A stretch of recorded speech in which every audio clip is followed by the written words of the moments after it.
राधे राधे। आज इस वीडियो में मैं आपको वट सावित्री व्रत से जुड़े हुए कई महत्वपूर्ण नियम और जानकारियों को बताने जा रही हूँ। देखिए, अगर आप पहली बार वट सावित्री का व्रत कर रही हैं तो आपके लिए वीडियो बहुत महत्व रखता है। वीडियो को अंत तक जरूर देख लीजिएगा। जो लोग पहले से भी व्रत करते हैं, कई बार जाने अनजाने में कई गलतियां हो जाती है। ऐसे में अगर आप यह वीडियो देखते हैं तो पूरा देखिए, समझ लीजिए कि वट सावित्री व्रत करने के पहले से लेकर व्रत के पारण तक क्या नियम होते हैं। बहुत महत्वपूर्ण बातें और बहुत संक्षिप्तता से आपके साथ मैं इस वीडियो में शेयर करूंगी, तो वीडियो को अंत तक देखकर जरूर लाभान्वित हों। आगे ज्यादा से ज्यादा लोगों तक शेयर भी जरूर कर दीजिए। देखिए, वट सावित्री व्रत सबसे पहले जान लेते हैं कि किस दिन रखा जाएगा। व्रत उपवास जो भी व्रती महिलाएं रखेंगी वो किस दिन धारण करेंगी, तो उसके पहले नहा खा किस दिन होगा। नहा खा के लिए आपको क्या करना है, क्या विधि होगी। वट सावित्री व्रत में बाल आपको किस दिन धो लेना चाहिए। शुद्धता, सात्विकता, ब्रह्मचर्य के पालन के क्या नियम है। वट सावित्री व्रत में उपवास में आप तो खाने संबंधी क्या जानकारी आपको चाहिए। क्या पहली बार इस व्रत को आप कर सकती हैं। वट वृक्ष की पूजा का आज के दिन क्या महत्व है और किस प्रकार पूजन करना चाहिए। जरूरी जो नियम है, सभी जानकारियां इस एक वीडियो में आपको प्राप्त हो जाएगी, तो वीडियो को अंत तक जरूर देख लीजिए। सबसे पहले जान लेते हैं कि वट सावित्री का व्रत इस साल हम किस दिन रख रहे हैं। तो वट सावित्री का व्रत देखिए रखा जाएगा 26 मई को, सोमवार का दिन है। ज्येष्ठ मास की अमावस्या को वट सावित्री का व्रत आमतौर पर हमारे पूरे उत्तर भारत में रखा जाता है। हालांकि दक्षिण भारत में, महाराष्ट्र जैसे राज्यों में वट पूर्णिमा का व्रत रखा जाता है, जो कि ज्येष्ठ पूर्णिमा को रखा जाता है।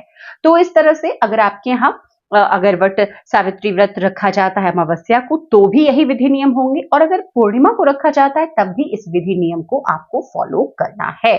सबसे पहले अब जान लेते हैं कि जो अमावस्या की तिथि है ज्येष्ठ मास की, वो कब प्रारंभ होकर कब समाप्त होगी। 26 मई सोमवार का दिन है, ये सोमवती अमावस्या है। तिथि नोट कर लीजिए। तिथि देखिए 26 तारीख को 12:11 दोपहर का ये समय है। समाप्त होगी 27 तारीख को सुबह में 8:31 पर। अब यहाँ पर बहुत ही एक रोचक जानकारी मैं दे दूं। देखिए, अब सभी लोगों के मन में ये सवाल आएगा कि क्या व्रत फिर 27 तारीख को रखना है, क्योंकि उदया तिथि में हम व्रत रखते हैं हमारे धर्म में, और उदया तिथि में तो हमें अमावस्या 27 तारीख को मिल रही है। देखिए, जो लोग स्नान दान की अमावस्या मनाते हैं वो 27 को मनाएंगे, लेकिन जो लोग वट सावित्री का व्रत करते हैं वो करेंगे 26 मई को। अब क्यों करेंगे? देखिए, वट सावित्री के व्रत में मध्याह्न काल में पूजा का शुभ मुहूर्त होता है।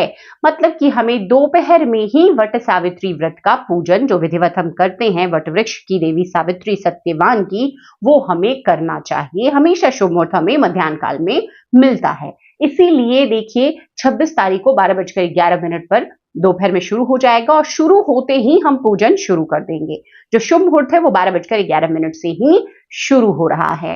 तो ऐसे में इस चीज को ध्यान रखना है, जैसा कि पहले भी मैं आपको बताती आई हूं कि जैसे प्रदोष व्रत में होता है, प्रदोष काल जिस भी तिथि के दिन में हमें मिलता है ना, हम उसी दिन पूजन करते हैं। तो यहाँ पर आपको 26 मई को ही व्रत उपवास रखना है। दूसरा, व्रत उपवास जो भी महिलाएं रखेंगी, सुहागिन महिलाएं, तो उनको करना होता है नहाए खाए। अब जो लोग पहली बार कर रही हैं उनके लिए जानकारी देखिए बहुत महत्वपूर्ण है। नहाए खाए किसी भी वैसे व्रत में करते हैं जो साल का एक व्रत हम रखते हैं।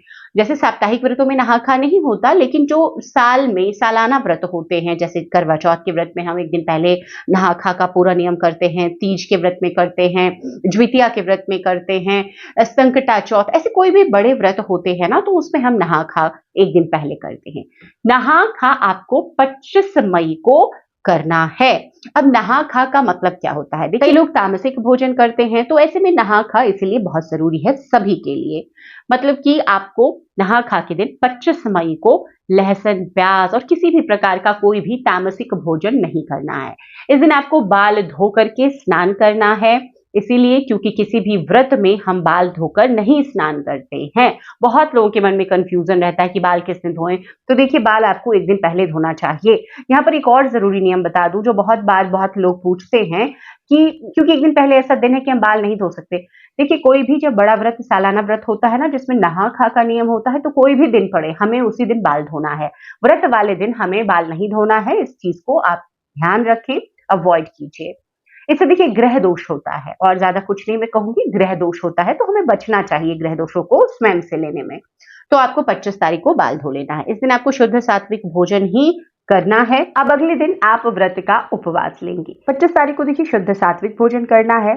अपने पूरे आचरण में शुद्धता का, सात्विकता का और ब्रह्मचर्य का पालन सभी महिलाओं को जरूर धारण करना है 25 तारीख को।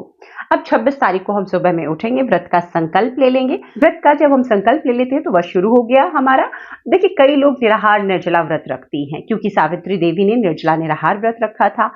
अब कई लोग दोपहर में जब पूजन का शुभ मुहूर्त जो होता है ना, उसके बाद में जो भी ग्रहण करना होता है, जैसे मीठा भोजन कई लोग ग्रहण कर लेती हैं, तो आप वैसे कर सकते हैं। कई लोग फलाहार भी कर लेते हैं, तो आप वैसे भी कर सकते हैं।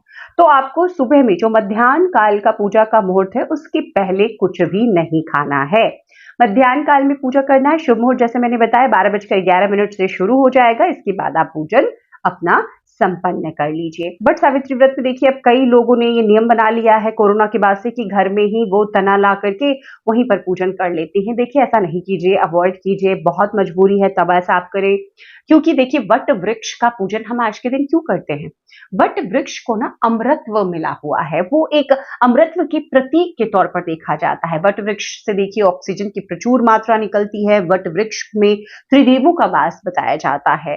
तो ऐसे में आज के दिन जो देवी सावित्री थी ना, अपने पति को वट वृक्ष के नीचे ही लेटा करके वो यमराज के पीछे चल पड़ी थी। तो वट वृक्ष का बहुत ज्यादा महत्व है।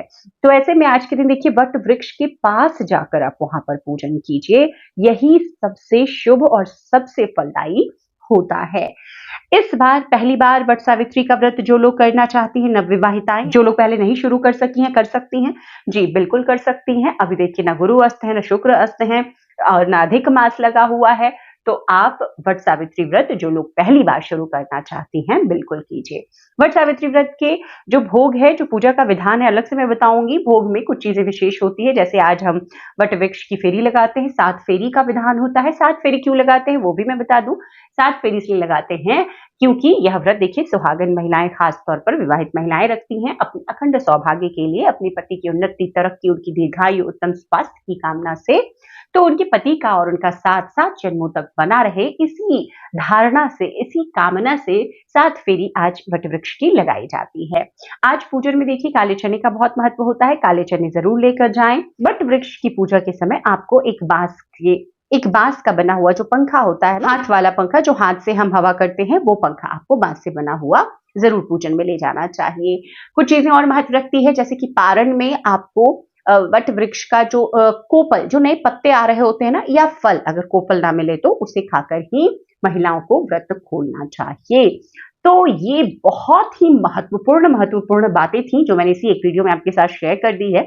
उम्मीद करती हूँ व्रत करने से पहले यह वीडियो अगर आप देख लेती हैं तो आपके सभी सवालों का जवाब आपको मिल जाएगा। अगर फिर भी कोई अन्य सवाल है तो आप उससे जरूर पूछें। एक और बहुत महत्वपूर्ण सवाल मैं बता दूं, वीडियो को वाइंड अप कर रही थी कि जो लोग देखिए 16 सोमवार का व्रत या साप्ताहिक सोमवार का व्रत करते हैं, वो क्या वट सावित्री का व्रत कर सकते हैं? जी बिल्कुल कर सकते हैं। जो सालाना व्रत है वो किसी भी साप्ताहिक व्रत के साथ पड़ जाए तो हम दोनों व्रतों के नियम को मानते हैं। जैसे कि अगर आपका 16 सोमवार का व्रत है तो उसका पूजन आप शाम में प्रदोष काल में करते हैं, आप उसी प्रकार करें जैसे आप हर बार करती आई हैं।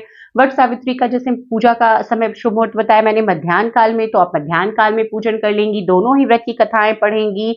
और खाने संबंधी नियम जो सालाना व्रत है उसका आपको फॉलो करना है। जैसे कि अगर आप एक समय भोजन करती हैं वट सावित्री व्रत में और शाम में जैसे आप 16 सोमवार के व्रत में भी करती हैं, तो आप दोनों समय को मिलाकर के एक समय 16 सोमवार व्रत का आपने प्रदोष काल में पूजा कर लिया, उसके बाद कर लीजिए।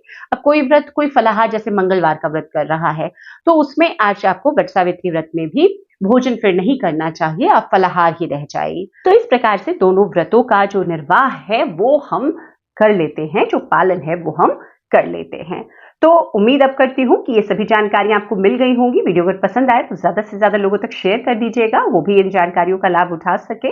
वीडियो देखने के लिए बहुत बहुत शुक्रिया। चैनल पर पहली बार आए, इस तरह की जानकारी अच्छी लगती है तो चैनल को कृपया कर सब्सक्राइब भी जरूर कर लें। हर हर महादेव, जय श्री राधे।